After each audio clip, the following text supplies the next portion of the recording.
Sixième chapitre. Le Dhyana Yoga. Verset 1. Dieu, la personne suprême, dit « Qui est détaché du fruit de son labeur et s'acquitte de ses obligations est un sannyasi et un vrai mystique, et non celui qui n'allume pas de feu sacrificiel et n'accomplit pas son devoir. » Teneur et portée. Le Seigneur explique dans ce chapitre que le yoga en 8 phases permet à l'homme de contrôler son mental et ses sens. Toutefois, pour la plupart des gens, et cela en particulier dans l'âge de Kali, cela présente de grandes difficultés. C'est pourquoi, bien qu'il le recommande ici, Krishna met l'accent sur la supériorité du karma yoga, le yoga de l'action accomplie dans la conscience de Krishna. Chacun agit en ce monde pour subvenir aux besoins de sa famille ou protéger ses biens, mais toujours avec un motif personnel, un désir d'en retirer pour soi ou pour autrui un profit matériel. L'idéal sera donc d'agir dans la conscience de Krishna et non de chercher à jouir des fruits de ses actes. Les êtres vivants doivent agir ainsi, car ils font tous partie intégrante de Dieu. De même qu'un organe ne fonctionne pas pour lui-même, mais pour le corps entier, l'être doit agir pour la satisfaction du tout complet, et non pour la sienne propre. Celui qui agit en ce sens est le parfait sannyasi, le parfait yogi. Il arrive parfois que des sannyasis se croient à tort libérés de tout devoir matériel et cessent d'accomplir l'Agnihotra Yagya, le feu sacrificiel. C'est qu'ils ont encore un désir intéressé, celui de s'identifier au Brahman impersonnel pour ne plus faire qu'un avec lui. Ce désir est certes plus élevé que tout autre désir matériel, mais n'en demeure pas moins motivé par l'égoïsme. Quant au yogi mystique qui, les yeux mi-clos, met fin à toute action matérielle en pratiquant l'Ashtanga Yoga, il recherche lui aussi sa propre satisfaction. Mais celui qui agit dans la conscience de Krishna le fait sans motivation personnelle et dans le seul but de satisfaire le tout absolu. Il n'estimera avoir obtenu le succès que lorsque Krishna sera satisfait. C'est pourquoi on dit qu'il est le parfait sannyasi, le parfait yogi. Le Seigneur Sri Chaitanya, personnification même du renoncement, priait ainsi. Ô Seigneur Tout-Puissant, je ne désire nullement les richesses, je ne convoite pas les jolies femmes et ne recherche pas non plus de nombreux disciples. La seule bénédiction à laquelle j'aspire, c'est de te servir avec amour et dévotion, vie après vie. Verset 2. Sache, ô fils de Pandu, qu'on ne peut séparer le yoga, la communion avec l'absolu, du renoncement, car nul ne peut devenir un yogi sans abandonner tout désir de jouissance matérielle. Teneur et portée. Pratiquer le bhakti yoga ou le sannyas yoga, c'est connaître sa nature essentielle et agir en conséquence. L'être vivant n'a pas d'identité indépendante séparée, car il constitue l'énergie marginale de Dieu. Prisonnier de l'énergie matérielle, il en subit le conditionnement, mais lorsqu'il est conscient de Krishna, conscient de l'énergie spirituelle, il connaît son état naturel véritable. Lorsqu'il a la pleine connaissance, il renonce à tout plaisir matériel, à toute action intéressée. Tel est le renoncement des yogis, le renoncement de ceux qui détachent les sens de leurs objets. Mais l'homme conscient de Krishna est à la fois un sannyasi et un yogi, car jamais il n'use de ses sens autrement que pour satisfaire Krishna. C'est donc tout naturellement qu'il atteint le but du jnana et du yoga, le savoir et la maîtrise des sens, alors que l'homme incapable de s'affranchir de son égocentrisme ne peut jamais rien tirer de ses pratiques. Le véritable objectif de tout être est de renoncer à sa satisfaction propre pour chercher uniquement celle du Seigneur. Le dévot, par exemple, n'a aucun désir de jouissance personnelle. Il agit constamment pour le plaisir de l'être suprême. L'être ne pouvant demeurer inactif, celui qui ne connaît pas l'existence du Seigneur devra nécessairement agir pour sa satisfaction propre. Tous les objectifs seront donc parfaitement atteints si l'on pratique la conscience de Krishna. Verset 3. C'est par l'action que progresse le néophyte qui emprunte la voie du yoga en 8 phases, alors que c'est en renonçant aux actes matériels, que s'élève le yogi avancé. Teneur et portée. Le mot yoga désigne le processus qui nous permet de nous unir au suprême. Il consiste en une série de pratiques échelonnées menant à la plus haute réalisation spirituelle. Emprunter l'échelle du yoga, c'est aller de la condition matérielle la plus basse jusqu'à la plus parfaite réalisation de soi. Les diverses pratiques qui correspondent à différents échelons peuvent être classées en 3 groupes: le Jnana Yoga, le Dhyana Yoga et le Bhakti Yoga. Le bas de l'échelle est le niveau Yoga Rurukshu et son sommet, le Yoga Rudha. Les premières étapes de l'Ashtanga Yoga, où l'on médite en suivant des principes régulateurs et en pratiquant diverses postures qui sont de simples exercices physiques, sont encore du domaine des activités intéressées. Ces pratiques donnent l'équilibre mental indispensable à la maîtrise des sens, et une fois que le yogi est fixe dans sa méditation, aucune pensée extérieure ne vient plus l'en détourner. Toutefois, en vertu de son absorption en Dieu, une personne consciente de Krishna se situe d'emblée au stade de la méditation. Ces actes ne sont pas matériels, puisqu'ils sont toujours accomplis dans le cadre du service divin. Verset 4. On considère avancé dans la pratique du yoga celui qui a renoncé à tout désir matériel et qui n'agit plus ni pour le plaisir des sens, ni pour tirer profit de ses actes. Teneur et portée. Quiconque s'est engagé pleinement et avec amour dans le service transcendantal du Seigneur est heureux en lui-même. Il ne cherche plus ni à jouir de ses sens, ni à tirer profit de ses actes. Et comme on ne peut vivre sans agir, celui qui ne connaît pas cette joie intérieure agit fatalement pour satisfaire ses sens.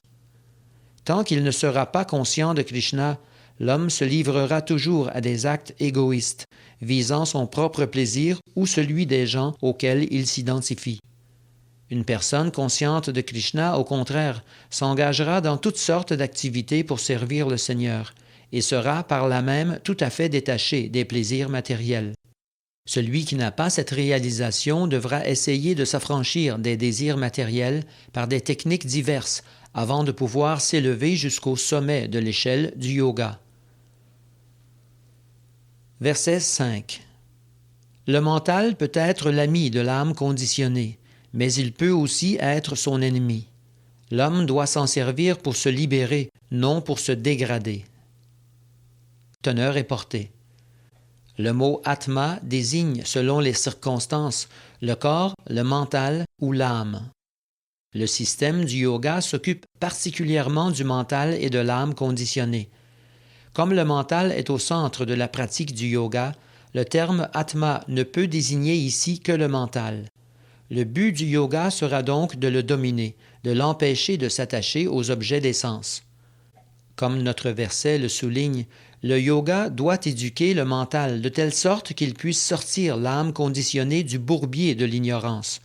Dans l'existence matérielle, tout le monde subit l'influence du mental et des sens. En fait, ce mental, par son contact avec le faux ego qui fait germer en nous le désir de dominer la nature matérielle, est à l'origine de l'emprisonnement de l'âme en cet univers. Si le mental, donc, est dirigé de manière à ce qu'il ne puisse plus se laisser fasciner par l'éclat de la matière, l'âme échappera à son conditionnement. En aucun cas nous ne devons nous dégrader à cause de l'attrait que nous éprouvons pour les objets des sens, car ils nous enlisent toujours plus dans l'existence matérielle.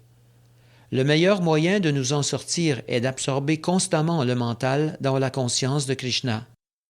Le terme « hi » dans ce verset insiste sur l'idée que l'on doit agir ainsi. D'autres textes confirment ce point. Le mental peut aussi bien être la cause de l'emprisonnement de l'homme dans la matière que l'artisan de sa libération. En s'absorbant dans les objets des sens, il emprisonne l'être. En s'en détachant, il le libère. Fixer son mental sur Krishna conduit par conséquent à la libération suprême.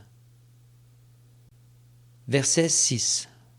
Pour qui l'a maîtrisé, le mental est le meilleur ami, mais pour qui a échoué, il reste le pire ennemi. Teneur et portée. Le but de l'Ashtanga Yoga est de maîtriser le mental afin d'en faire un ami capable de nous aider à remplir notre mission d'être humain. Si elle n'amène pas cette maîtrise, la pratique du yoga ne sera qu'une perte de temps, une simple exhibition. Celui qui ne peut dominer son mental vit aux côtés de son pire ennemi et ne peut ni mener à bien sa vie ni remplir sa mission. La condition inhérente de l'être est d'obéir aux ordres d'un supérieur. Tant que son mental règne sur lui en ennemi triomphant, il doit vivre sous la dictée de la concupiscence, de la colère, de l'avarice, de l'illusion, etc. Mais que son mental soit soumis, et il acceptera de plein gré les directives de Dieu, la personne suprême, si dans le cœur de tous les êtres, sous la forme du Paramatma. Pratiquer le vrai yoga amène l'adepte à réaliser le Paramatma et à suivre ses instructions. Celui qui pratique d'emblée la conscience de Krishna suit automatiquement les instructions du Seigneur. Verset 7. Celui qui est serein parce qu'il a conquis son mental a déjà atteint l'âme suprême. Il voit d'un œil égal la joie et la peine, la chaleur et le froid, la gloire et l'opprobre. Teneur et portée. Tous les êtres, en vérité, sont faits pour vivre en obéissant à Dieu, la personne suprême, si en leur cœur, dans sa forme, du Paramatma. Aussi longtemps que l'énergie externe illusoire fourvoie son mental, l'homme s'empêtre dans les activités matérielles. Et c'est d'ailleurs pourquoi on dit qu'il a touché au but, dès qu'à l'aide de l'un ou l'autre des yogas, il maîtrise son mental. Chaque être obéit aux ordres d'une force supérieure. Aussi, dès le moment où le mental se fixe sur la nature supérieure, l'homme n'a d'autre alternative que de suivre les directives du Suprême. Le mental doit recevoir les instructions d'une autorité supérieure et s'y soumettre. Une fois son mental maîtrisé, l'homme suit automatiquement les directives du Paramatma, l'âme suprême. Du fait qu'il atteint sur le champ cet état spirituel absolu, l'homme conscient de Krishna, le dévot du Seigneur, n'est plus affecté par les dualités de l'existence matérielle que sont la joie et la peine, la chaleur et le froid, etc. Il connaît le samadhi, l'absorption totale en Dieu. Verset 8. Qui est pleinement satisfait par la connaissance et la réalisation du savoir est un yogi, une âme réalisée. Ayant atteint le niveau transcendantal et la maîtrise de soi, il ne fait pas de différence entre la motte de terre, la pierre ou l'or. Teneur et portée. Une connaissance académique qui n'inclut pas la réalisation de la vérité suprême ne sert à rien. Aussi est-il dit dans le Bhakti Rasamrita Sindhu. Nul ne peut, en se servant de ses sens contaminés par la matière, comprendre la nature transcendantale du nom, de la forme, des attributs et des divertissements de Sri Krishna. Ceux-ci ne sont révélés qu'à l'homme que la dévotion au Seigneur a chargé d'énergie spirituelle. La Bhagavad Gita est la science de la conscience de Krishna. La simple érudition profane ne permettra à personne de devenir conscient de Krishna. Pour comprendre cette science, il faut avoir la chance d'entrer en contact avec un être dont la conscience soit pure et qui, comblé par le service et la dévotion qu'il offre à Krishna, ait par sa grâce pleinement réalisé cette connaissance. En réalisant ce savoir, on devient parfait. La connaissance spirituelle nous garde imperturbables dans nos convictions, tandis que le savoir académique nous déroute lorsque nous nous heurtons à d'évidentes contradictions. Parce qu'il s'est abandonné à Krishna, l'être conscient de son identité spirituelle maîtrise ses sens. Il se trouve au niveau spirituel, car il ne se soucie pas d'érudition profane. Cette dernière, comme la spéculation intellectuelle, pour certains aussi précieuse que l'or, n'a à ses yeux pas plus de valeur qu'une motte de terre ou une pierre. Verset 9.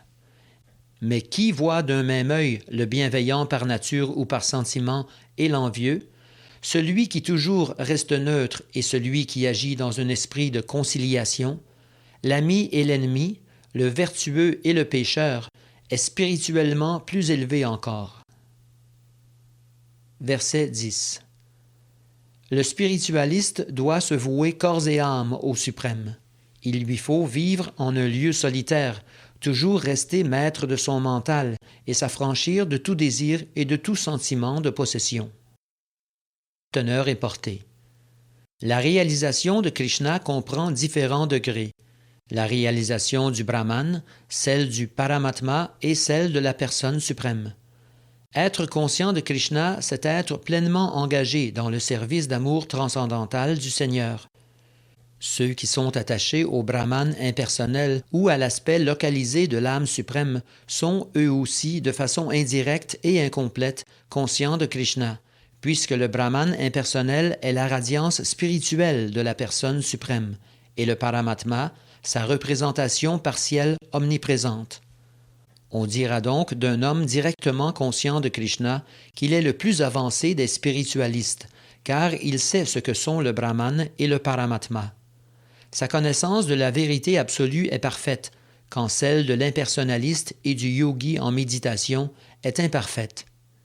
Il est néanmoins conseillé ici à tous les spiritualistes de continuer avec constance dans leurs voies respectives, afin d'atteindre tôt ou tard la plus haute perfection. Le premier devoir du spiritualiste commande en effet d'absorber le mental en Krishna. Toujours penser à lui et ne jamais l'oublier, ne fût-ce qu'un instant. Cette concentration de l'esprit sur le suprême s'appelle samadhi ou extase méditative. Pour l'atteindre, on doit vivre dans la solitude et éviter toute distraction, rechercher les situations favorables et rejeter tout ce qui pourrait faire obstacle à la réalisation spirituelle. Ferme dans sa détermination, le spiritualiste doit en outre se défaire de la convoitise pour les biens matériels inutiles, afin de ne pas rester prisonnier de son esprit de possession. Quand on pratique directement la conscience de Krishna, toutes ces précautions sont naturellement prises, attendu que le Bhakti Yoga implique une abnégation de soi qui laisse très peu de chance à l'esprit de possession de se manifester. Srila Rupa Goswami dit à ce propos: « Celui qui n'est attaché à rien, mais qui en même temps accepte tout pour le service de Krishna, transcende vraiment l'esprit de possession. Au contraire, le renoncement de celui qui rejette tout parce qu'il ignore qu'un lien unit toute chose au Seigneur sera toujours incomplet. Parce qu'il sait que Dieu est le véritable possesseur de tout, le dévot de Krishna s'affranchit sans difficulté du sentiment de possession.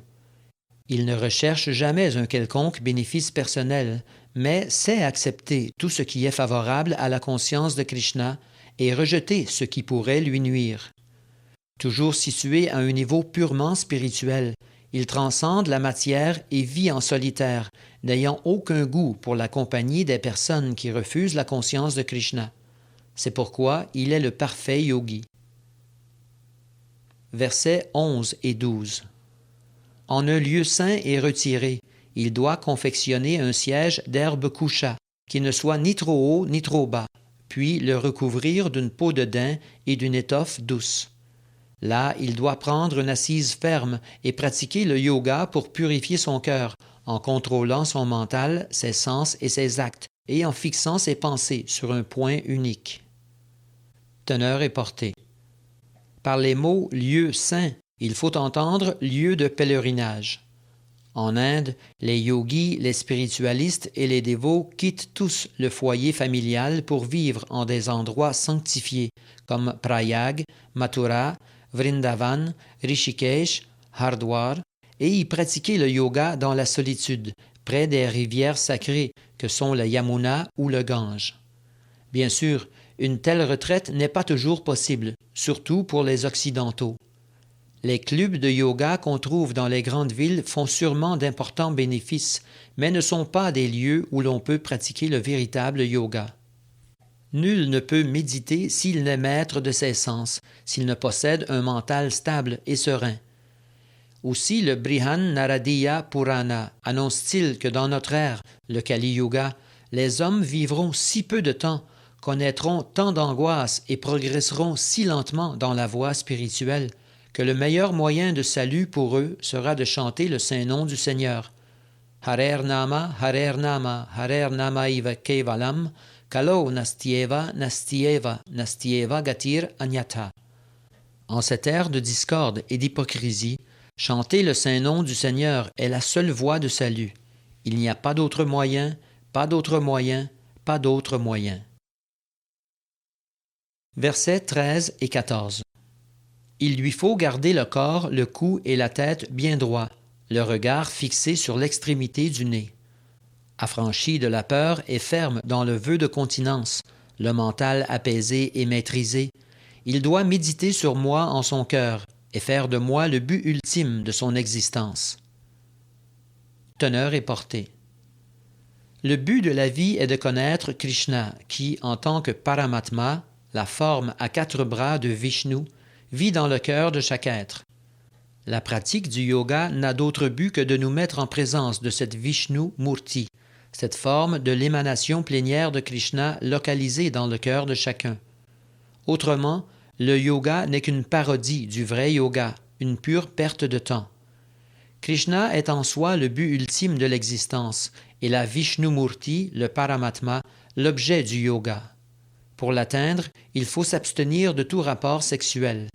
Il s'avère donc nécessaire de quitter son foyer pour vivre en un lieu solitaire et méditer dans la posture que décrit le verset. On ne peut s'adonner quotidiennement au plaisir charnel, chez soi ou ailleurs, puis se métamorphoser en yogi grâce à quelques cours du soir. Il faut apprendre à dominer son mental et s'abstenir de tout plaisir des sens, dont le plus fort est le plaisir sexuel. Dans son code du célibat, le grand sage Yagyavalkya disait « Faire vœu de brahmacharya doit nous aider à effacer complètement la sexualité de nos actes, de nos paroles et de nos pensées, à tout moment, en toutes circonstances et en tout lieu. Nul ne peut pratiquer correctement et efficacement le yoga s'il se livre au plaisir sexuel. Aussi doit-on être éduqué dans le brahmacharya dès l'enfance, quand on ne sait rien encore de la vie sexuelle. Dès l'âge de 5 ans, les enfants sont envoyés au Gurukula, l'école du maître spirituel, pour y suivre la stricte discipline du brahmacharya sans laquelle on ne peut progresser sur la voie du yoga, qu'il s'agisse du dhyana, du jnana ou de la bhakti. On appelle également brahmachari l'homme marié qui observe les normes védiques de la vie conjugale, l'homme qui n'a de rapport sexuel qu'avec sa propre femme et selon certaines règles. L'école du Bhakti Yoga acceptera ce chef de famille brahmachari, mais pas celle du jnana ni celle du dhyana, qui exige la continence totale et n'accepte aucun compromis. Le Bhakti Yoga autorise une vie sexuelle restreinte, car la puissance du service de dévotion offert au Seigneur est telle qu'elle fait perdre naturellement toute attraction pour les plaisirs de la chair. La Bhagavad Gita ne nous dit-elle pas Vishaya vinivartante niraharasya dehina rasavarjam rasopiyasya param drishtva nivartate. Alors que d'autres spiritualistes doivent faire d'immenses efforts pour se détacher de tout plaisir matériel, le dévot du Seigneur, parce qu'il est le seul à goûter quelque chose de supérieur, s'en détache automatiquement. On ne peut être affranchi de toute crainte que si l'on est pleinement conscient de Krishna. La crainte est inhérente à l'être conditionné en raison de sa mémoire dénaturée, de son oubli de la relation éternelle qui l'unit à Krishna. Aussi le Bhagavatam enseigne-t-il Bhayam dvitiya biniveshatasyad ishad apetasya viparyayo smriti. La conscience de Krishna est le seul moyen d'échapper à la crainte. Le dévot de Krishna peut donc atteindre la perfection de la pratique du yoga. Il est en effet le plus élevé de tous les yogis, puisqu'il a déjà atteint le but ultime du yoga, qui est de voir le Seigneur à l'intérieur de soi. Les principes du yoga mentionnés ici sont donc bien différents de ceux des clubs de yoga actuels. Verset 15. Ainsi, parce qu'en maîtrisant constamment son corps, son mental et ses sens, le yogi délaisse la vie matérielle, il atteint le royaume de Dieu, la demeure de Krishna. Teneur et portée. Ce verset explique de façon claire le but ultime du yoga. Il ne s'agit pas en effet de chercher à améliorer ses conditions de vie matérielle, mais de mettre fin à l'existence en ce monde. D'après la Bhagavad Gita, celui qui pratique le yoga pour vivre plus confortablement ou jouir d'une meilleure santé n'est pas un yogi. Mettre un terme à l'existence matérielle ne veut pas dire se fondre dans un vide, par ailleurs mythique, puisque nul vide n'existe dans la création de Dieu. Mettre un terme à l'existence matérielle, c'est s'ouvrir la porte du monde spirituel, de la demeure du Seigneur, lieu, dit la Bhagavad Gita, où la lumière ne vient ni du soleil, ni de la lune, ni de l'énergie électrique, mais où chaque planète, comme notre soleil, répand sa propre lumière.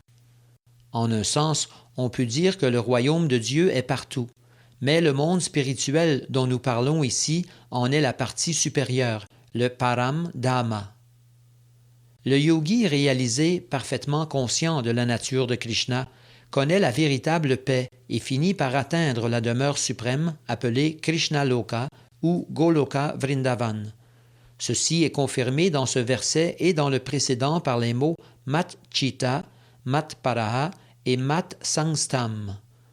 Le Seigneur, nous dit la Brahma Samhita, réside perpétuellement à Goloka Vrindavan, mais se manifeste aussi à travers ses énergies spirituelles supérieures en chaque être sous la forme du Paramatma, de même que sous la forme du Brahman impersonnel. Nul ne peut entrer dans le monde spirituel, Vaikunta, ou vivre dans la demeure éternelle du Seigneur, Goloka Vrindavan, à moins de comprendre parfaitement la nature de Krishna, ainsi que celle de Vishnu, son émanation plénière. Ainsi, celui qui agit dans la conscience de Krishna, qui immerge constamment son mental dans les multiples activités de Krishna, Savai Mana Krishna Padaravindayo, est le parfait yogi. Dans les Védas également, nous apprenons le seul moyen d'échapper à la naissance et à la mort est de réaliser Krishna, la personne suprême. En d'autres termes, on atteint la perfection du yoga en se libérant de l'existence matérielle et non en passant maître dans l'art de la gymnastique ou de la magie pour tromper les innocents. Verset 16. Nul ne peut devenir un yogi, ô Arjuna, s'il mange trop ou pas assez, et s'il dort trop ou trop peu. Teneur et portée. Il est recommandé au yogi de bien régler son régime alimentaire et son sommeil. Trop manger, c'est absorber plus qu'il n'est nécessaire pour garder l'âme dans le corps. L'homme n'a aucun besoin de manger de la chair animale, puisque les céréales, les légumes, les fruits et les produits laitiers, que l'on trouve en abondance et qui sont, d'après la Bhagavad Gita, des aliments de la vertu, suffisent amplement. Seuls ceux que l'ignorance affecte se nourrissent de chair animale. Quiconque en consomme ou se nourrit d'aliments qui n'ont pas été d'abord offerts en sacrifice à Krishna ne mange qu'une nourriture polluée. Il aura à en supporter les conséquences, comme d'ailleurs celui qui boit ou qui fume. Quiconque mange pour le plaisir de la langue et prépare pour soi la nourriture sans l'offrir à Krishna ne mange que du péché. Bunjate te dvagham papa ye pachantyatma karanat. Comment un tel homme, se nourrissant de péché et incapable de se satisfaire de la part qui lui est assignée, pourrait-il pratiquer correctement le yoga? Seul le dévot de Krishna, parce qu'il n'accepte pour nourriture que les reliefs du sacrifice au Seigneur, peut atteindre la perfection du yoga. Le fait de s'abstenir artificiellement de manger en inventant ses propres méthodes de jeûne s'oppose également à la pratique du yoga. C'est pourquoi une personne consciente de Krishna n'observe que les jeûnes recommandés par les Écritures et ne mange ni ne jeûne plus qu'il n'est requis. Elle est donc tout à fait apte à pratiquer le yoga. Si l'on mange trop, on rêvera beaucoup pendant le sommeil et on dormira par conséquent plus que nécessaire. 6 heures de repos par jour suffisent. Celui qui dort plus est certes influencé par l'ignorance. Et non seulement celui qu'affecte l'ignorance est-il enclin au sommeil excessif, mais également à la paresse. Il est inapte à pratiquer le yoga. Verset 17. Qui garde la juste mesure dans son alimentation et son sommeil, dans le travail et la détente, peut, par la pratique du yoga, atténuer les souffrances de l'existence matérielle. Teneur et portée. satisfaire avec excès les exigences du corps, manger, dormir, s'accoupler, se défendre, peut freiner le progrès sur la voie du yoga. On ne peut régler son alimentation que si l'on consomme une nourriture consacrée, qu'on appelle le prasadam. Comme il faut, selon la Bhagavad Gita, n'offrir à Krishna que des fleurs, des fruits, des légumes, des céréales, du lait, etc. Une personne consciente de Krishna apprend à ne rien manger qui soit impropre à la consommation humaine ou qui ne soit pas sous le signe de la vertu.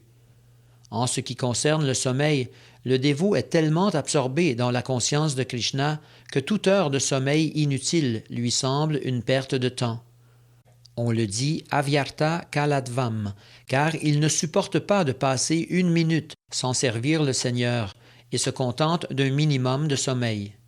Son modèle est Srila Rupa Goswami, qui ne dormait que 2 heures par jour et parfois moins encore, tant l'absorbait le service de Krishna. Thakur Haridas, pour sa part, ne prenait de prasadam et ne se reposait qu'après avoir récité 300 000 fois le nom du Seigneur sur son chapelet. Aucun des actes du dévot ne s'oppose au désir de Krishna, si bien qu'il agit toujours conformément aux principes védiques et jamais pour le plaisir des sens. Puisqu'il ne recherche pas les plaisirs de ce monde, jamais il ne gaspille son temps en de vains loisirs.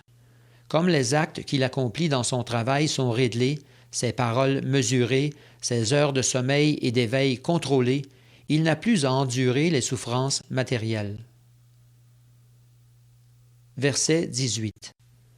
On dit que le yogi est fixé dans le yoga quand il a su, par cette pratique, régler les activités de son mental et atteindre un niveau transcendantal où les désirs matériels n'ont plus de prise. Teneur et portée. Les actes d'un yogi se distinguent de ceux d'un homme ordinaire dans la mesure où aucun désir matériel, et plus particulièrement le désir sexuel, le plus fort des désirs, ne le perturbe plus, car il a su discipliner son mental. Quiconque adopte la conscience de Krishna peut tout naturellement se parfaire de la sorte. Le Srimad Bhagavatam illustre cela fort bien. Le roi Ambarish fixait tout d'abord son esprit sur les pieds pareils au lotus de Krishna, puis usait de sa parole pour décrire les qualités transcendantales du Seigneur. Il se servait de ses mains pour nettoyer son temple, de ses oreilles pour entendre louer ses activités, de ses yeux pour contempler sa forme absolue, de son corps pour toucher le corps de ses dévots, de ses narines pour humer le parfum des fleurs de lotus qu'on lui offre, de sa langue pour goûter les feuilles de Tulasi déposées à ses pieds de lotus, de ses jambes pour se rendre en des lieux de pèlerinage et visiter ses temples, de sa tête pour se prosterner devant lui. Quant à ses désirs, il les consacrait à remplir sa mission. De telles activités spirituelles caractérisent le pur dévot du Seigneur. Cet exemple nous montre bien que s'il est impossible à un impersonnaliste de percevoir et de définir cet état absolu, c'est chose facile pour une personne consciente de Krishna. Mais on ne peut accomplir ces tâches transcendantales que si l'on s'absorbe en permanence dans le souvenir des pieds pareils au lotus du Seigneur. Dans le service de dévotion, les activités décrites plus haut, qui constituent l'art de mettre ses sens au service du Seigneur, sont appelées archana. Le mental et les sens étant toujours actifs, il est impossible d'en faire abstraction. Le meilleur moyen pour l'homme de se parfaire spirituellement, notamment pour celui qui n'a pas embrassé l'ordre du renoncement, sera d'utiliser ses sens comme le fit Maharaj Ambarish, c'est-à-dire d'en user de façon transcendantale, ainsi que nous l'indique fort à propos le mot yukta, employé dans ce verset. Verset 19. Semblable à la flamme qui, à l'abri du vent, ne vacille pas, le yogi, maître de son mental, est ferme dans sa méditation sur l'être transcendant. Teneur et portée. L'homme vraiment conscient de Krishna, toujours absorbé dans la transcendance, dans une méditation permanente et sereine sur le Seigneur, objet de son adoration, est aussi constant qu'une flamme à l'abri du vent. Versets 20 à 23. Celui qui, par la pratique du yoga, parvient à soustraire son mental de toute activité matérielle, connaît le niveau de perfection qu'on appelle samadhi, ou extase méditative. Cet état se caractérise par la faculté de percevoir l'être suprême avec un mental pur et de trouver la joie en lui. Ainsi, à travers ses sens purifiés, il se trouve constamment immergé dans un bonheur transcendantal infini. Cette perfection atteinte, il ne s'écartera plus de la vérité, sachant que rien n'est plus précieux. Imperturbable, même au cœur des pires difficultés, il se libère définitivement des souffrances nées du contact avec la matière.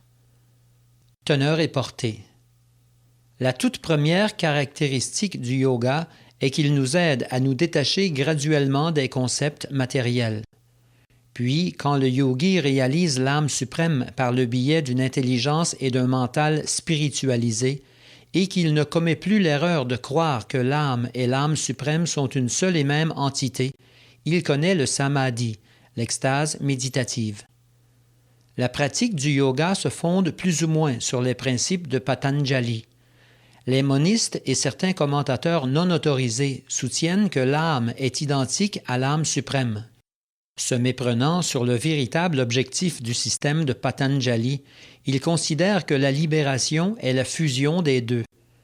Les non-dualistes n'acceptent pas la distinction entre connaissance et connaissant, implicite dans ce verset, qui affirme l'existence d'une félicité transcendante éprouvée grâce à des sens transcendantaux. Or, le système de yoga de Patanjali reconnaît bien l'existence d'une félicité spirituelle. Si donc les monistes la rejettent, c'est surtout pour ne pas compromettre leur théorie sur l'unicité de la connaissance et du connaissant. Le célèbre instructeur de la voie du yoga, Patanjali Muni lui-même, atteste dans ses Yoga Sutras Purushartha Shunyanam Gunanam Pratiprasava Kaivalyam Svarupa Pratishta Va Chitti Shaktir Iti. La puissance interne dont il est question dans le verset cité ici, Chitti Shakti, est spirituelle. Le mot Purushartha désigne, quant à lui, la piété matérielle, l'essor économique, la jouissance matérielle et, en dernier lieu, la tentative de ne plus faire qu'un avec Dieu. Les monistes nomment cette fusion d'identité Kaivalyam, bien que Patanjali explique que le mot Kaivalyam se rapporte à la puissance interne et transcendantale, grâce à laquelle l'être vivant prend conscience de sa position immanente. Chaitanya Mahaprabhu nomme cette prise de conscience Cheto Darpana Marjanam, c'est-à-dire purification du miroir impur du mental. Cette purification est en fait la libération, Bhava Maha Davagni Nirvapanam. La théorie du nirvana, qui n'est aussi qu'une étape préliminaire, correspond à ce principe. Dans le Bhagavatam, cette libération est qualifiée de Svarupena Vyavastiti. Quant à la Bhagavad Gita, elle en parle dans ce verset. Une fois le nirvana atteint, lorsque cesse toute activité matérielle, l'être commence à agir au niveau spirituel, dans le cadre du service dévotionnel du Seigneur, ce qu'on appelle la conscience de Krishna. Il connaît alors la vraie vie, telle que l'a décrit le Bhagavatam, Svarupena Vyavastiti, dénuée de toute contamination matérielle que Maya, la puissance d'illusion, ne peut altérer. Le fait que l'être n'ait plus à endurer les assauts de la matière impure ne signifie pas que son identité originelle et éternelle soit anéantie. Opinion que Patanjali partage également et qu'il exprime par les mots Kaivalyam Svarupa Pratishta Va Chitti Shaktir Iti. L'apparition de la Chitti Shakti, la félicité spirituelle, marque le début de la vraie vie, ce que confirme le Vedanta Sutra par la formule Ananda Mayo Bhyasat. On peut aisément parvenir à cette béatitude transcendantale naturelle, le but ultime du yoga, par la pratique du service de dévotion, le Bhakti Yoga, qui sera clairement décrit dans le 7e chapitre. Le yoga qui nous occupe conduit à deux sortes de samadhi. L'un, le Sampragyata Samadhi, sera atteint à force de recherche philosophique, l'autre l'Asampragyata Samadhi en transcendant les plaisirs des sens. Lorsqu'il arrive ainsi à dépasser la matière, le yogi n'en est plus jamais dépendant. Par contre, s'il n'atteint pas la transcendance, il n'aura pas connu le succès. Les pseudo-pratiques du yoga d'aujourd'hui qui permettent tous les plaisirs sensoriels sont donc en complète contradiction avec le vrai yoga. Qu'un yogi puisse se livrer à la vie sexuelle et s'intoxiquer est une aberration. Quant aux adeptes qui recherchent les siddhis, les pouvoirs surnaturels, ils demeureront toujours imparfaits, puisque, comme l'indique ce passage, il n'est pas de perfection pour qui recherche les résultats secondaires du yoga. Ceux qui s'exhibent grâce à leur siddhi ou à des postures de yoga extraordinaires doivent savoir qu'ils manquent complètement le vrai but du yoga. Le yoga le plus adapté à l'ère d'hypocrisie dans laquelle nous vivons est le bhakti yoga. Celui qui le pratique n'est jamais déçu et connaît tant de bonheur dans ses activités qu'il n'aspire à aucune autre joie. Par contre, les voies du Hatha Yoga, du Dhyana Yoga et du Jnana Yoga sont pour ainsi dire impraticables à notre époque. Tant que nous aurons un corps matériel, il nous faudra répondre à ses besoins, à ses exigences. Manger, dormir, s'accoupler et se défendre. Celui qui pratique le pur Bhakti Yoga, la conscience de Krishna, satisfait ses besoins, mais dans la mesure du nécessaire, sans rechercher l'excitation des sens. Faisant contre mauvaise fortune bon cœur, il utilise au mieux le fardeau que représente son corps matériel, et parce qu'il est conscient de Krishna, jouit en ce monde d'un bonheur transcendantal. Insensible aux multiples vicissitudes de l'existence, accidents, maladies, pauvreté, ou même décès d'un être cher, etc., il accomplit son devoir avec diligence dans le cadre du Bhakti Yoga. Rien ne peut l'en écarter. Agamapayeno nityas tang stitikshasva bharata, dit la Bhagavad Gita. Il tolère les peines, car il sait qu'elles vont et viennent et ne peuvent en rien affecter son service. Il atteint ainsi la perfection du yoga. Verset 24. Fort d'une foi et d'une détermination inébranlables, on doit pratiquer le yoga sans jamais faillir. Il faut se défaire sans réserve des désirs matériels que génère la spéculation mentale. Ainsi faut-il dominer ses sens en toutes circonstances, à l'aide du mental. Teneur et portée. Le yogi doit suivre sa voie avec patience et détermination, sans jamais en dévier. Sûr de son succès, il doit se montrer persévérant et ne pas se laisser décourager quand surviennent d'occasionnelles difficultés. La stricte adhérence aux règles lui assure la réussite. Rupa Goswami ne dit-il pas à propos du Bhakti Yoga ?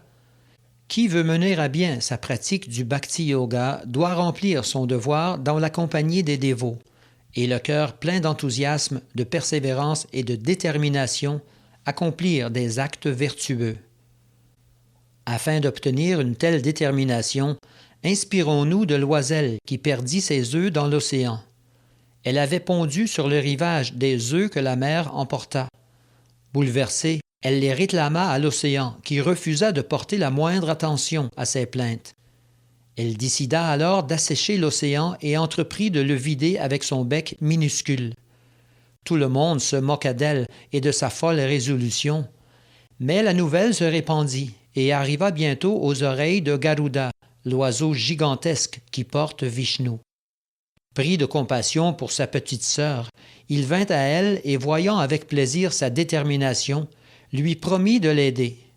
Il ordonna à l'océan de rendre les œufs, faute de quoi il achèverait lui-même la tâche de l'oiselle. Effrayé, l'océan s'exécuta aussitôt, et par la grâce de Garuda, l'oiseau retrouva la joie. De même, bien qu'il puisse sembler de prime abord que le yoga, et plus particulièrement le bhakti yoga, soit une tâche ardue, si l'on en suit rigoureusement les principes, on obtient l'aide du Seigneur. Comme le dit si bien le proverbe, « Aide-toi, le ciel t'aidera ». Verset 25. Guidé par une ferme conviction, l'intelligence doit permettre d'atteindre graduellement à la transcendance. On peut alors fixer son esprit sur l'être suprême et ne plus penser à rien d'autre. Teneur et portée. Par la force de sa conviction et par l'entremise de son intelligence, l'homme doit graduellement atteindre le pratyahara, étape où cesse toute action sensorielle. Une fois que sa ferme conviction, la méditation et l'arrêt de l'activité des sens lui ont permis de dominer le mental, le yogi doit se fixer dans le samadhi, l'extase méditative, où il ne risque plus de choir. En d'autres termes, bien que l'on soit contraint, tant que le corps existe, de rester en contact avec la matière, il ne faut pas méditer sur les plaisirs des sens. La seule satisfaction qu'on doive rechercher est celle de l'âme suprême. Cet objectif est du reste aisément atteint lorsqu'on pratique d'emblée la conscience de Krishna. Verset 26. Où qu'il aille, emporté par sa nature instable et fébrile, on doit s'efforcer de contenir le mental et de toujours le ramener sous contrôle. Teneur et portée. Par nature, le mental est mouvant, instable. Le yogi conscient de son identité spirituelle doit le dominer au lieu d'en être l'esclave. On appelle Swami ou Goswami celui qui domine son mental et par suite ses sens, et Godas ou serviteur des sens celui qui lui est soumis. Le Goswami sait ce que vaut le plaisir des sens. Il sait que le vrai bonheur, le bonheur spirituel, ne naît que quand on utilise les sens au service de Rishikesh, le maître des sens, Krishna.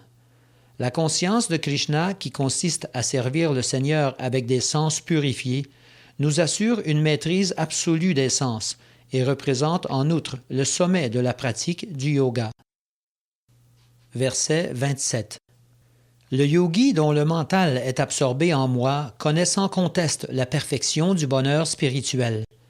Il transcende le mode d'influence de la passion et réalise son identité qualitative avec le suprême, s'affranchissant ainsi des conséquences de ses actes passés. Teneur et portée.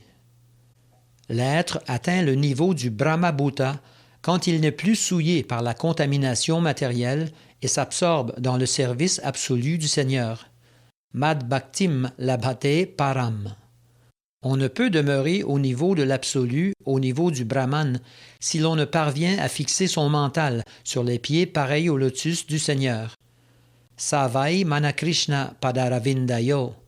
Servir le Seigneur avec constance et pur amour, vivre dans la conscience de Krishna, c'est être réellement libéré du joug de la passion et lavé de la souillure matérielle. Verset 28. Ainsi, constamment absorbé dans la pratique du yoga, le yogi se libère de toute contamination matérielle et parvient au stade ultime du bonheur en prenant part au service d'amour transcendantal du Seigneur. Teneur et portée. Réaliser le soi, c'est connaître sa position originelle et éternelle en rapport avec Dieu. L'âme individuelle faisant partie intégrante du Seigneur, son rôle est de le servir avec amour et dévotion. Ce rapport transcendantal avec le Suprême s'appelle Brahma Samspasha. Verset 29. Le vrai yogi me voit en tous les êtres et voit tous les êtres en moi. Ainsi, l'âme réalisée me voit-elle partout. Teneur et portée. Le yogi conscient de Krishna est doté d'une vision parfaite, car il voit Krishna, le Suprême, dans le cœur de chaque entité vivante. Dans sa forme de Paramatma, d'âme suprême, le Seigneur habite le cœur de chacun, celui du chien comme celui du brahmana. Ishvara sarvabhutanam riddeshe arjuna tishtati. Le parfait yogi sait que le Seigneur demeure transcendantal en toutes circonstances et qu'il n'est nullement affecté par le corps qu'il occupe. C'est la marque de l'absolue neutralité du Seigneur. L'âme distincte, elle aussi, réside dans le cœur, mais contrairement à l'âme suprême, elle n'habite pas simultanément dans tous les cœurs. Telle est la différence entre l'âme individuelle et l'âme suprême. Ceux qui n'adhèrent pas pleinement à la pratique du yoga ne peuvent jamais prétendre à une telle vision, alors que le dévot qui voit Krishna partout, dans le cœur du croyant comme de l'incroyant, lui, le peut. La Smriti confirme ce point important par les mots Atatadvatcha matridvatcha atmahi paramo hari. Le Seigneur, source de tous les êtres, est comme leur mère, leur soutien. Tout comme une mère agit de manière impartiale envers ses enfants, le Père ou la Mère suprême agit de manière impartiale envers tous. Il réside toujours en chacun d'eux sous la forme de l'âme suprême. Tous les êtres également vivent en Dieu, puisqu'ils résident dans son énergie. Comme l'explique le 7e chapitre, le Seigneur possède originairement deux énergies, l'une spirituelle, supérieure, l'autre matérielle, inférieure. L'être distinct, qui relève de l'énergie supérieure, se trouve conditionné sous l'influence de l'énergie inférieure. Mais qu'il soit conditionné ou libéré, il se situe toujours dans l'énergie du Seigneur et vit en lui. C'est pourquoi le yogi voit tous les êtres d'un œil égal. Bien que placés selon leur karma dans des situations différentes, ils demeurent toujours des serviteurs de Dieu. Sous l'emprise de l'énergie matérielle, ils servent leur sens. Sous l'égide de l'énergie spirituelle, ils servent le Seigneur suprême directement. Dans un cas comme dans l'autre, ils sont les serviteurs de Dieu. Cette vision égalitaire est pleinement développée chez l'homme conscient de Krishna. Verset 30. Qui me voit partout et voit tout en moi, n'est jamais séparé de moi, comme jamais non plus je ne suis séparé de lui. Teneur et portée. Le dévot voit Krishna en tout, mais il voit également tout en Krishna.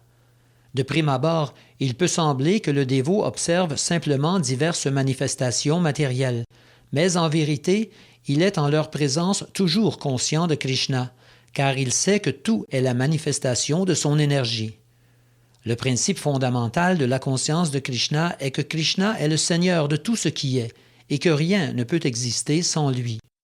Être conscient de Krishna, c'est développer l'amour divin en soi, c'est connaître cet état de conscience qui transcende même la libération. À ce stade, qui dépasse la simple prise de conscience du soi, le dévot ne fait plus qu'un avec Krishna, en ce sens que le Seigneur est devenu tout pour lui et qu'il ressent la plénitude de l'amour de Dieu. Une relation intime s'établit ainsi entre le Seigneur et son dévot. Ce niveau atteint, il ne va ni se fondre en Dieu, ni perdre de vue la personne suprême. En effet, fusionner avec Dieu équivaut à anéantir sa personnalité spirituelle, ce que le dévot ne veut pas. La Brahma Samhita enseigne à ce propos. J'adore Govinda, le Seigneur originel. C'est lui, dans sa forme éternelle de Shyamasundar, que voient au fond de leur cœur les dévots dont les yeux sont empreints du baume de l'amour. Une fois ce stade atteint, Krishna ne se dérobe jamais à la vue de son dévot, pas plus que ce dernier ne le quitte des yeux. Il en est de même pour le yogi qui s'attache, par sa vision interne, à la forme du Paramatma. Il devient un pur dévot et ne peut supporter de vivre un seul instant sans voir Dieu dans son cœur. Verset 31. Le yogi qui se voue au service et à l'adoration de l'âme suprême, me sachant un avec elle, demeure toujours en moi en toutes circonstances. Teneur et portée.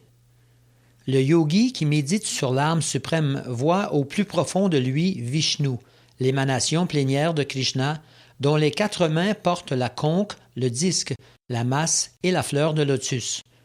Mais il doit savoir que Vishnu n'est autre que Krishna qui, dans sa forme de Paramatma, réside dans le cœur de chacun et que tous les Paramatmas présents dans le cœur des innombrables êtres vivants sont une seule et même personne.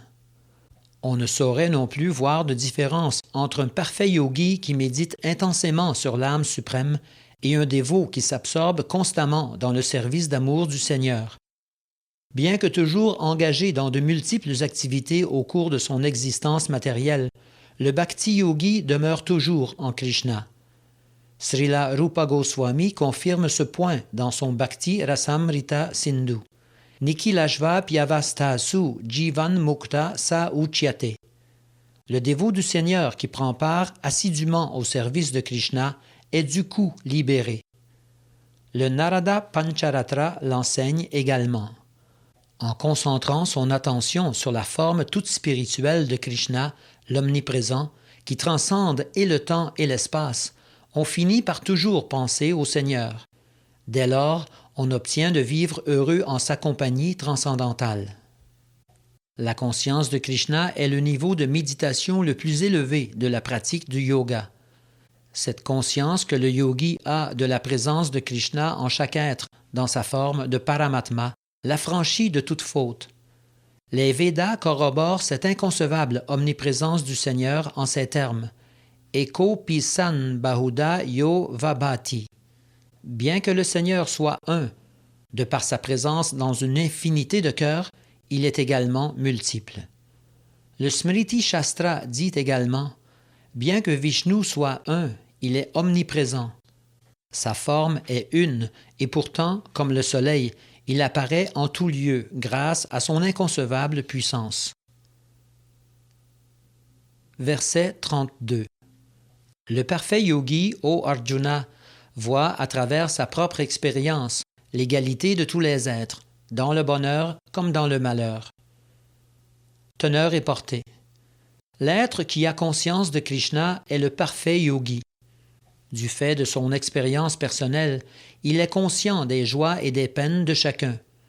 La douleur se manifeste quand l'être oublie le lien qui l'unit à Krishna, et le bonheur lorsqu'il sait que le Seigneur est le bénéficiaire ultime du fruit des actes de l'homme, le possesseur de l'ensemble des pays et des planètes, et l'ami le plus sincère de tous les êtres. Le yogi accompli comprend que, pour avoir oublié le lien qui l'unit à Krishna, l'être conditionné par les 3 gunas doit subir les 3 types de souffrances matérielles.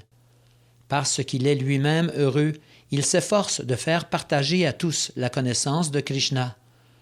Œuvrant ainsi à faire comprendre au monde combien il est important de devenir conscient de Krishna, le parfait yogi se montre le plus grand philanthrope et le serviteur le plus cher au Seigneur. Nacha tasman manushyeshu kashchin me priya krittamaha. En d'autres termes, le dévot du Seigneur est le véritable ami des hommes, puisqu'il veille sans cesse à leur bonheur. Il est le meilleur des yogis car il ne recherche pas la perfection pour lui seul, mais pour tous les êtres, et jamais ne jalouse autrui. C'est ce qui distingue le pur dévot du yogi préoccupé par sa seule élévation. Le yogi qui se retire en un endroit solitaire pour se vouer à la méditation peut ne pas être aussi parfait que le dévot qui s'efforce de tout son cœur de conduire chaque homme vers la conscience de Krishna. Verset 33. Arjuna dit « Ce yoga que tu as succinctement décrit, ô Madhusudan, me semble impraticable, car le mental est instable et capricieux. » Teneur et portée. Arjuna se déclare ici incapable de pratiquer le système de yoga décrit par Krishna dans les versets commençant par les mots Shucho Deshe jusqu'à Yogi Parama, et donc le rejette. Dans l'âge de Kali, en effet, un homme ordinaire ne peut quitter son foyer pour aller pratiquer le yoga dans la solitude des montagnes ou de la jungle. L'homme est obligé de lutter âprement pour survivre au cours de sa brève existence. Même s'il s'offre à lui une voie de réalisation spirituelle simple, aisément praticable, il ne saura la suivre avec sérieux. Que dire d'emprunter le sentier ardu du yoga que nous décrivons, où l'on doit régler son mode de vie, sa façon de s'asseoir, choisir minutieusement son lieu de résidence et forcer le mental à se détacher des pensées matérielles. En homme réaliste, Arjuna affirme qu'il est impossible de pratiquer un tel yoga. Et pourtant, les qualités ne lui manquent pas. Il est un guerrier exceptionnel, de sang royal. Il a le pouvoir de vivre longtemps et par-dessus tout, il est l'ami intime de Krishna, Dieu, la personne suprême. Il y a 5000 ans, bien que les circonstances fussent alors bien plus favorables que celles que nous connaissons aujourd'hui, Arjuna refusa cette forme de yoga. Nous ne trouvons nulle part qu'il l'ait pratiqué à aucun moment. S'il en était ainsi il y a 5000 ans, que dire d'aujourd'hui? On considère donc qu'en général, ce système ne peut être suivi par la masse des gens dans l'âge de Kali. ce qui n'exclut pas, bien sûr, qu'il puisse y avoir çà et là des exceptions fort rares. Mais ceux qui se complaisent à imiter cette pratique du yoga dans de prétendus clubs et écoles perdent leur temps. Ils ignorent totalement ce qu'est le véritable but de cette discipline. Verset 34. Le mental, ô Krishna, est mouvant, impétueux, puissant et obstiné. Le subjuguer me semble plus ardu que maîtriser le vent. Teneur et portée. Le mental est si puissant et si obstiné qu'il domine parfois l'intelligence, quand il devrait toujours lui être subordonné. Pour l'homme d'aujourd'hui, confronté dans la vie quotidienne à tant d'éléments contraires, il s'avère très difficile de soumettre le mental. Il peut se montrer superficiellement impartial envers amis et ennemis, mais au vrai, nul matérialiste ne possède un tel équilibre mental, plus difficile à obtenir que de maîtriser un vent déchaîné. Les écrits védiques proposent l'analogie suivante. L'âme est le passager, le corps matériel, le char. L'intelligence est le cocher, le mental, les rênes, et les sens, les chevaux. Ainsi, l'âme jouit ou souffre par l'intermédiaire du mental et des sens. Telle est la vision des grands penseurs. Le mental, bien évidemment, doit être dirigé par l'intelligence, mais les rôles sont souvent inversés, tant il a de puissance et d'obstination. Il est un peu comme l'infection pernicieuse qui l'emporte parfois sur le remède. En principe, le yoga doit nous permettre de diriger le mental, mais comme il s'avère que ce système n'était pas praticable pour un homme plongé dans les affaires du monde, pour un homme comme Arjuna, il le sera encore moins pour l'homme moderne.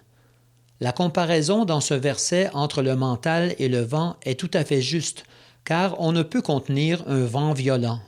Et il est plus malaisé encore de juguler le mental. Toutefois, Chaitanya Mahaprabhu nous a donné le moyen le plus simple d'y parvenir. Chanter ou réciter humblement Hare Krishna, le grand mantra de la délivrance. La méthode prescrite est Savai Mana Krishna Padaravindayo. Il faut pleinement absorber son mental en Krishna. Alors seulement sera-t-on affranchi de tout ce qui peut agiter le mental. Verset 35. Le Seigneur, Krishna, dit « Ô fils de Kunti, aux bras puissants, il est certes très difficile de dompter ce mental fuyant, mais le détachement et une pratique adéquate permettent d'y arriver. » Teneur et portée. Même s'il conforte le point de vue d'Arjuna, affirmant lui aussi qu'il est difficile de dompter le mental obstiné, Dieu, la personne suprême, suggère une solution. La maîtrise peut s'obtenir à force de pratique et de détachement. Mais en quoi consiste cette pratique? Dans l'âge de Kali, personne n'est capable de suivre les règles strictes du yoga. Ainsi, n'est-il pas toujours possible de vivre en un lieu sacré, de fixer son mental sur l'âme suprême, de juguler les désirs du mental et des sens, de garder le célibat, de vivre en solitaire, etc. Cette méthode, donc, consiste à embrasser la conscience de Krishna, dont on sait qu'elle comprend 9 types d'activités dévotionnelles.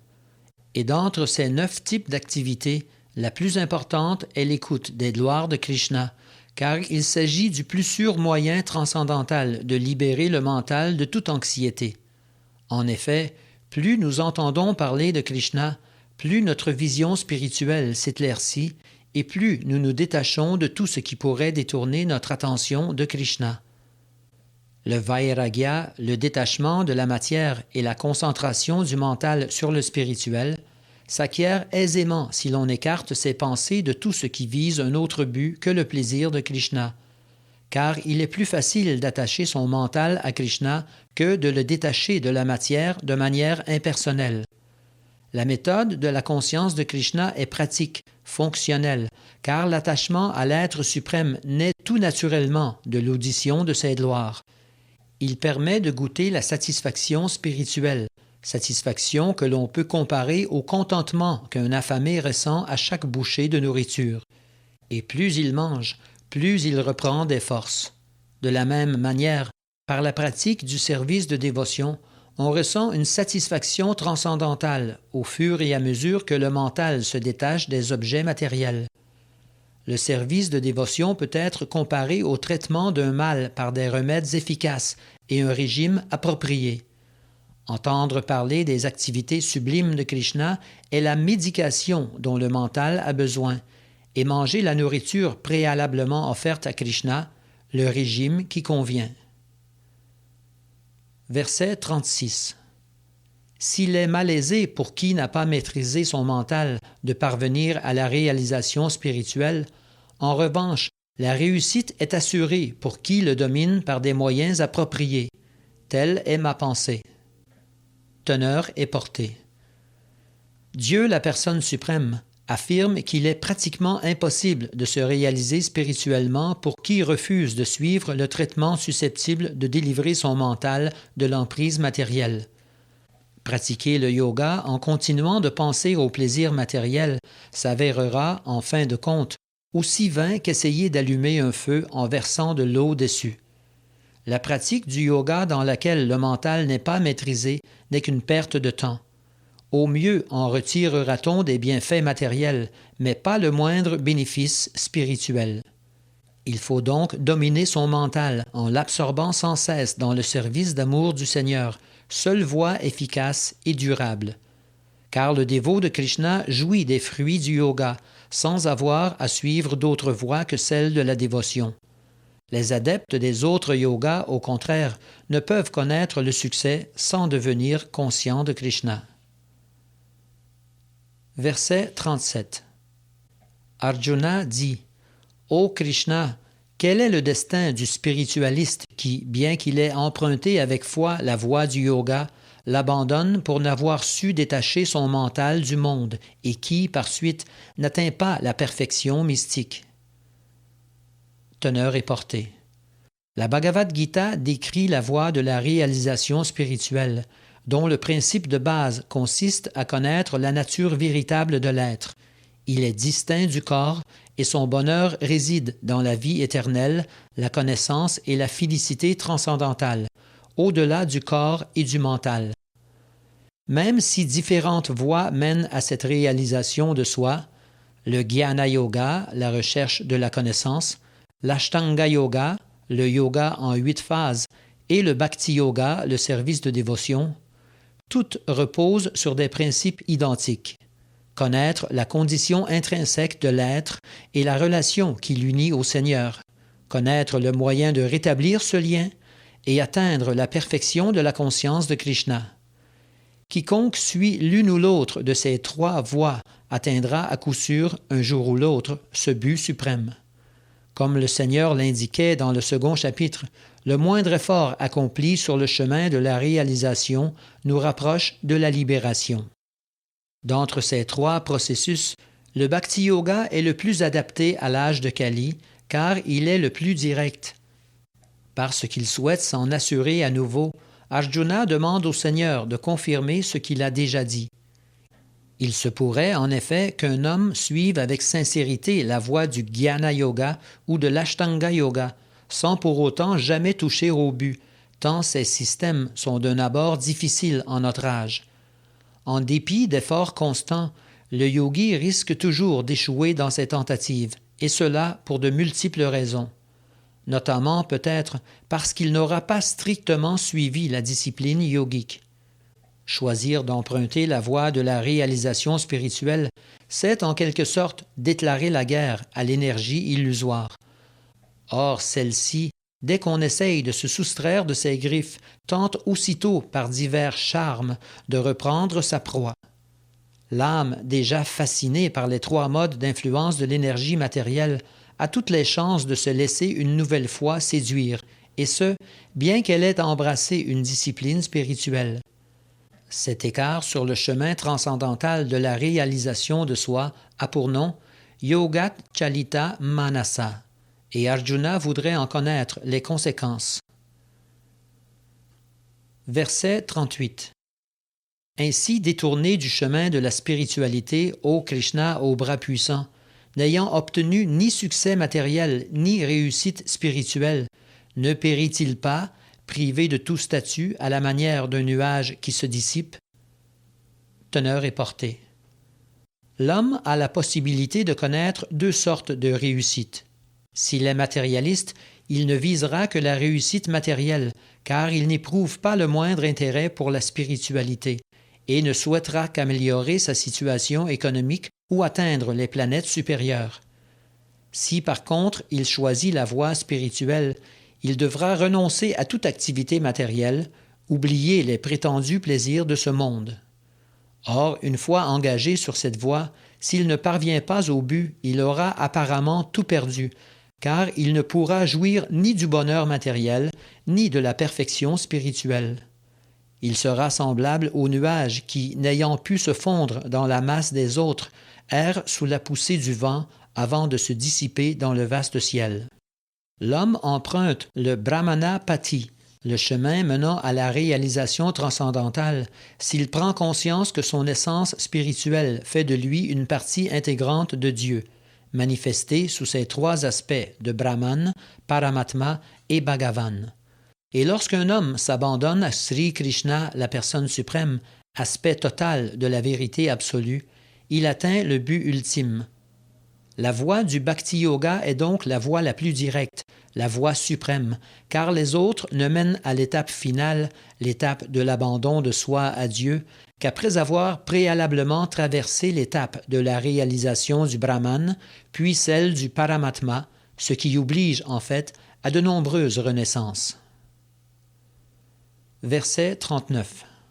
Cela fait naître en moi un doute, ô Krishna, et je te prie de l'éclaircir, car tu es le seul qui puisse entièrement le dissiper.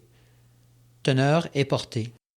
Krishna, qui connaît parfaitement le passé, le présent et l'avenir, enseignait au début de la Bhagavad Gita que tous les êtres sont des entités distinctes, qu'ils l'étaient dans le passé et le seront dans le futur, même après s'être libérés du joug de la matière. Bien que la question sur l'avenir de l'être distinct ait déjà été élucidée, Arjuna souhaite savoir ce qu'il advient de celui qui échoue dans sa quête spirituelle. Nul n'est l'égal de Krishna. Comme il est incontestablement supérieur à tous, il est également supérieur aux soi-disant grands sages et philosophes subordonnés à la nature matérielle.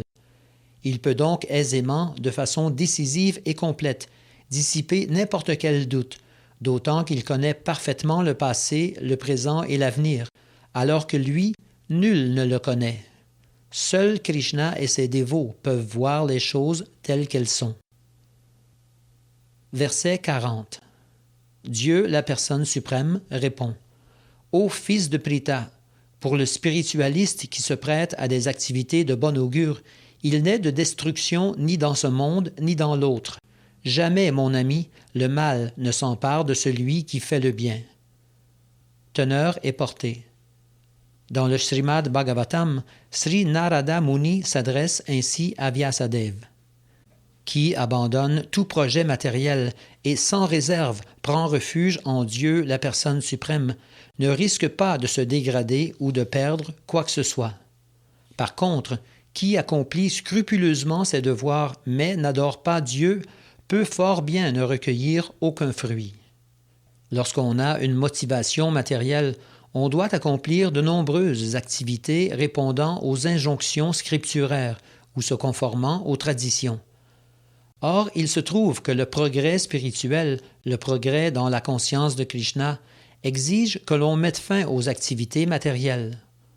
On peut donc penser que si le dévot n'atteint pas la perfection dans cette voie, s'il ne complète pas son effort, il aura tout perdu, et matériellement et spirituellement. Les Écritures enseignent que l'homme qui néglige ses devoirs devra en subir les conséquences.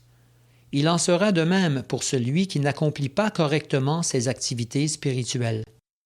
Le Bhagavatam rassure le spiritualiste qui a échoué dans sa tentative.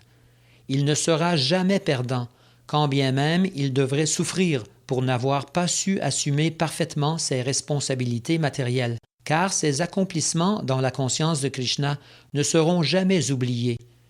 Même s'il renaît dans une famille de basse condition, il aura toujours la possibilité de poursuivre son évolution spirituelle, tandis que l'homme dépourvu de conscience de Krishna, quand bien même il aurait rempli strictement tous ses devoirs matériels, n'obtiendra pas nécessairement les résultats escomptés. On peut également comprendre ce point de la manière suivante. L'humanité se divise en deux groupes. Il y a ceux qui acceptent les principes régulateurs de l'existence et ceux qui les refusent. Les seconds, semblables aux bêtes, ne cherchent qu'à assouvir leurs sens. Ils ignorent tout de la métempsychose, comme de la libération.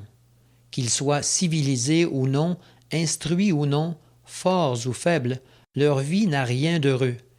Ils ne font que suivre leur tendance animale, manger, dormir, s'accoupler et se défendre, et pour ce faire, doivent perpétuellement demeurer dans l'univers matériel où la vie n'est que misère. Les premiers, par contre, parce qu'ils se conforment aux règles scripturaires, progressent et s'élèvent graduellement jusqu'à la conscience de Krishna. Mais l'on peut à son tour diviser ce groupe en trois. Le premier rassemble tous ceux qui jouissent de la prospérité matérielle parce qu'ils observent les règles scripturaires. Le second comprend tous ceux qui cherchent à se libérer définitivement de la matière.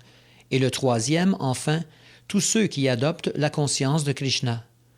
Ceux qui suivent les Écritures afin de goûter le bonheur matériel se subdivisent à leur tour en deux. Ceux qui aspirent à jouir du fruit de leurs actes et ceux qui n'y prétendent pas.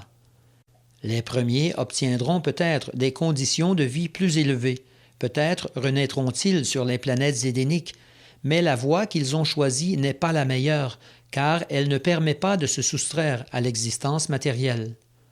Ne sont en fin de compte propices que les actes qui conduisent à la réalisation spirituelle, à l'affranchissement de tout concept matériel de la vie, à la libération, ce que seule la conscience de Krishna peut offrir.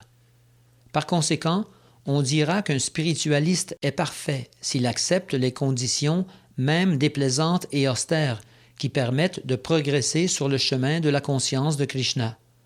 Mais l'Ashtanga Yoga, parce qu'il vise lui aussi au but ultime, la conscience de Krishna, est également salutaire, et quiconque en suit le processus avec détermination n'a à craindre aucune régression. Verset 41. Après avoir vécu de longues années de délices sur les planètes où vivent ceux qui ont fait le bien, celui qui a failli dans la voie du yoga renaît au sein d'une famille riche et noble ou d'une famille vertueuse. Teneur et portée. D'entre les yogis qui n'ont pu atteindre la perfection du yoga, on distingue ceux qui ont échoué après un léger progrès de ceux qui ont chu après une longue pratique. Les premiers seront transférés sur les planètes édéniques, résidence des êtres vertueux. Et après un long séjour en ces lieux paradisiaques, ils seront renvoyés sur notre planète et renaîtront dans des familles de vertueux brahmanas Vaishnav ou des familles de Vaishyas riches et cultivés. Ainsi, quand un yogi est séduit par l'un ou l'autre des nombreux attraits de l'univers matériel, quand il s'écarte de la voie du yoga et qu'il la quitte alors qu'il n'a pas encore atteint le but décrit dans le dernier verset de ce chapitre, la conscience de Krishna, le Seigneur lui permet de satisfaire ses penchants matériels. Il peut ensuite mener une vie prospère au sein d'une famille vertueuse ou aisée. Une telle renaissance lui offre de nombreuses facilités et lui permet de reprendre sa progression vers la perfection de la conscience de Krishna. Verset 42. Ou encore, il renaît dans une famille de sages spiritualistes, mais en vérité, il est rare ici-bas d'obtenir une telle naissance. Teneur et portée. Dans ce verset, le Seigneur explique qu'il est particulièrement avantageux de naître dans une famille de yogis ou de spiritualistes, gens de grande sagesse, car c'est l'occasion, surtout si l'on renaît dans une famille d'acharya ou de Goswami, d'être encouragé dès son plus jeune âge à la vie spirituelle. Par tradition autant que par éducation, les membres de ces familles sont érudits, voués à Dieu et deviennent des maîtres spirituels. On trouve encore aujourd'hui en Inde beaucoup de ces familles d'acharya, mais le déclin de l'éducation spirituelle a provoqué leur dégradation.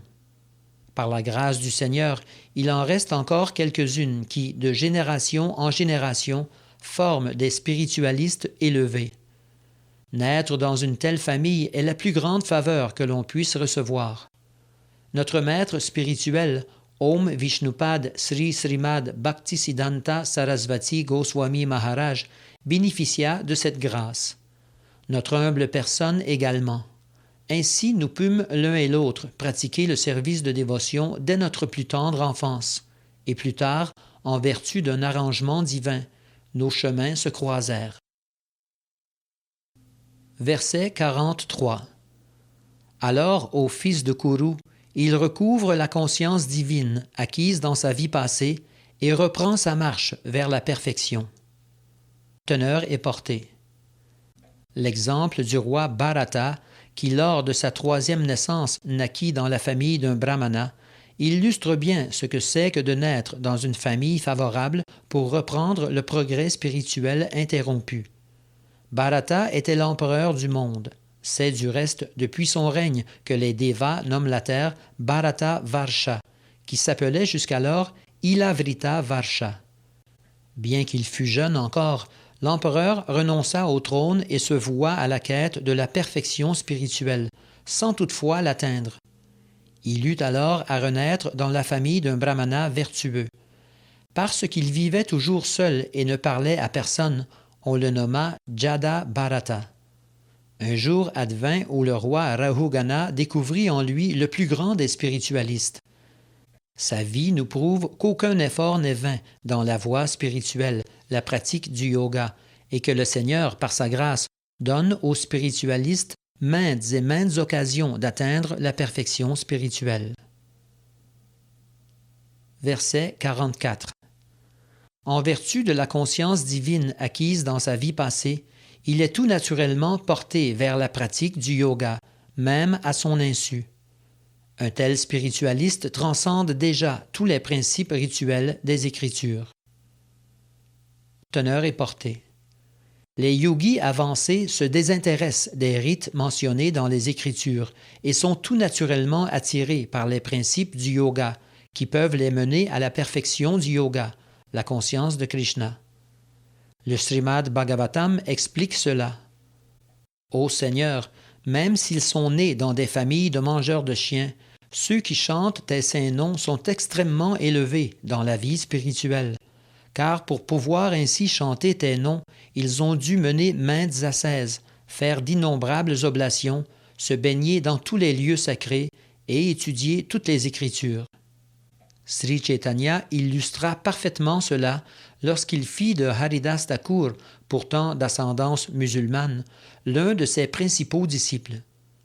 Parce qu'il avait été fidèle à son vœu de prononcer chaque jour 300 000 noms du Seigneur en récitant Hare Krishna, Krishna Krishna, Hare Hare, Hare Rama, Rama Rama, Hare Hare, le Seigneur en fit le Namacharya, l'acharya du Saint-Nom.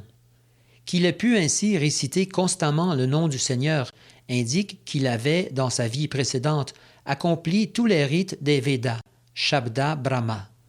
Car à moins de s'être purifié, on ne peut ni suivre les principes de la conscience de Krishna, ni chanter Hare Krishna, le saint nom du Seigneur. Verset 45. Et quand, purifié de toute contamination, le yogi s'efforce sincèrement de progresser sur la voie de la réalisation spirituelle et atteint la perfection après de nombreuses vies de pratique, il accède finalement au but suprême. Teneur et portée.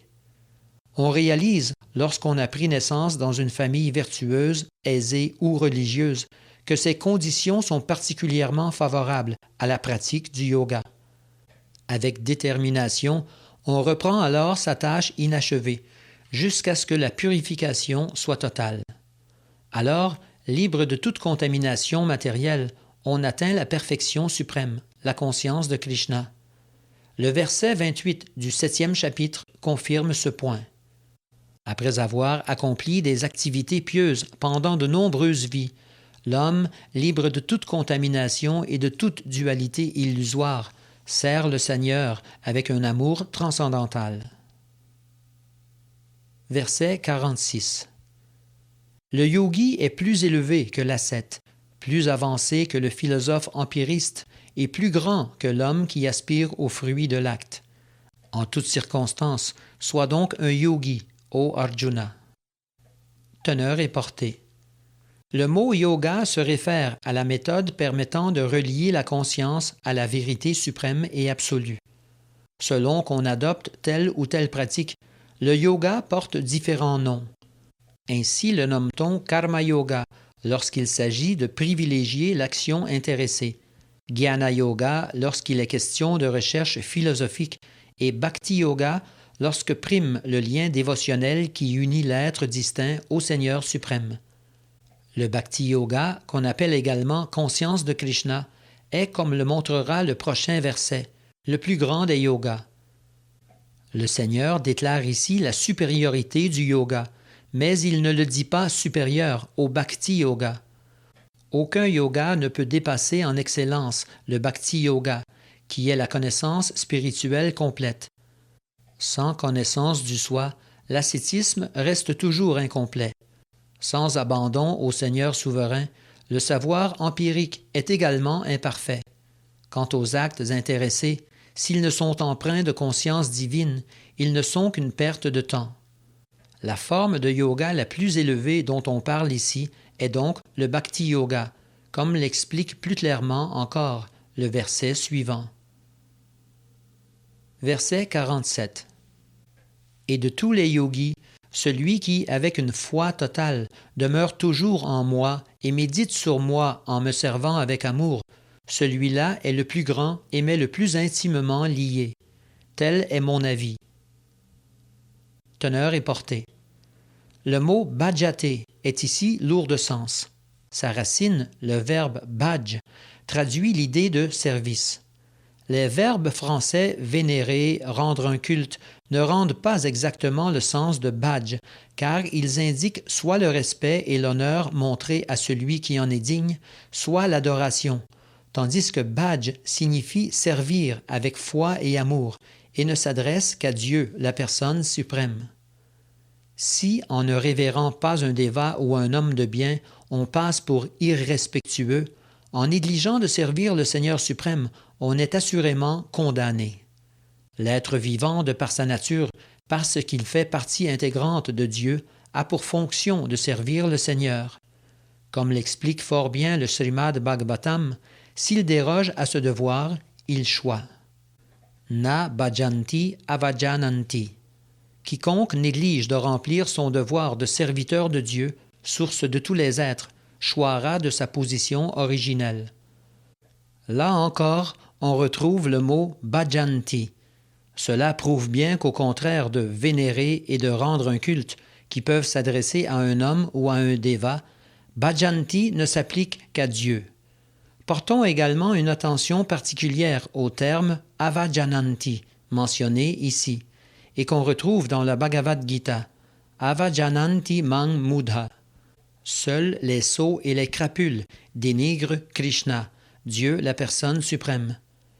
Les insensés qui se permettent d'écrire des commentaires sur la Bhagavad Gita sans aucune attitude de service envers le Seigneur ne peuvent saisir la nuance entre les termes bhajanti et vénérer ou rendre un culte. Tous les yogas sont des moyens de parvenir à la bhakti. Le bhakti yoga est donc le but de tous les yogas. Puisque les différents yogas sont des étapes successives menant au bhakti yoga, yoga signifie en fait bhakti yoga. Depuis les étapes préliminaires du karma yoga jusqu'à celle ultime du bhakti yoga, le chemin de la réalisation spirituelle est long. On commence dans le karma yoga par agir sans vouloir jouir du fruit de l'acte. Puis, lorsque mûrissent la connaissance et le renoncement, on passe à ce qu'on appelle le stade du jnana yoga. Et lorsque le jnana yoga s'accompagne de méditation sur l'âme suprême par le biais de certains exercices physiques et que le mental se fixe sur cette forme du Seigneur, on atteint le stade de l'ashtanga yoga. Quand plus tard on axe sa méditation directement sur Krishna, la personne suprême, on atteint le point culminant du yoga, le bhakti yoga. De fait, Le Bhakti Yoga est le but ultime. Mais pour bien l'analyser, il est nécessaire de comprendre les autres yogas. Le yogi qui progresse graduellement sur l'échelle du yoga se situe donc sur la vraie voie de l'éternelle bonne fortune. Mais s'il s'arrête à l'une ou l'autre étape de son évolution, il portera le nom de Karma Yogi, Jnana Yogi, Dhyana Yogi, Raja Yogi, Hatha Yogi, etc. Celui qui a l'immense fortune de parvenir au Bhakti Yoga a donc dépassé tous les autres yogas. Tout comme l'Everest est le sommet le plus élevé de la chaîne montagneuse, l'Himalaya, et de la Terre entière, le Bhakti Yoga est le plus élevé des yogas. Ce n'est que par heureuse fortune que l'on adopte la conscience de Krishna, la voie du Bhakti Yoga, et que l'on se conforme ainsi aux injonctions védiques. Le yogi idéal fixe son attention sur Krishna, Shyamasundar, dont le teint merveilleux a la couleur d'un nuage, dont le visage, pareil au lotus, est aussi éclatant que le soleil, dont les vêtements étincellent de joyaux et dont le corps est orné d'une guirlande de fleurs. Le Seigneur illumine tout de sa radiance, le Brahmajyoti, et se manifeste sous différentes formes, telles celles de Rama, Nrishinga, Varaha et Krishna, Dieu la personne suprême, avec laquelle il apparaît comme un être humain, fils de Yashoda. Il porte alors indifféremment les noms de Krishna, Govinda ou Vasudev. Il est l'enfant, l'époux, l'ami et le maître parfait. Il possède toutes les perfections et qualités transcendantales. Demeurer toujours conscient de ces traits du Seigneur, voilà la plus haute perfection du yoga. Seule la bhakti donne d'atteindre cette perfection, ainsi que le confirment du reste toutes les écritures. Le sens et la portée du savoir védique ne se révèlent automatiquement qu'aux grandes âmes dont la foi en Dieu et en le maître spirituel est sans réserve. La bhakti est le service dévotionnel que l'on offre au Seigneur, désintéressé de tout profit matériel dans cette vie ou dans la prochaine. Libéré de ses penchants égoïstes, l'homme doit complètement absorber son mental dans la pensée de l'être suprême. Tel est l'objectif du Naishkarmya. Voilà quelques-uns des aspects de la pratique du Bhakti Yoga, de la conscience de Krishna, le stade de perfection le plus élevé de la voie du yoga. Ainsi s'achèvent les teneurs et portées de Bhaktivedanta sur le 6e chapitre de la Srimad Bhagavad Gita traitant du Dhyana Yoga.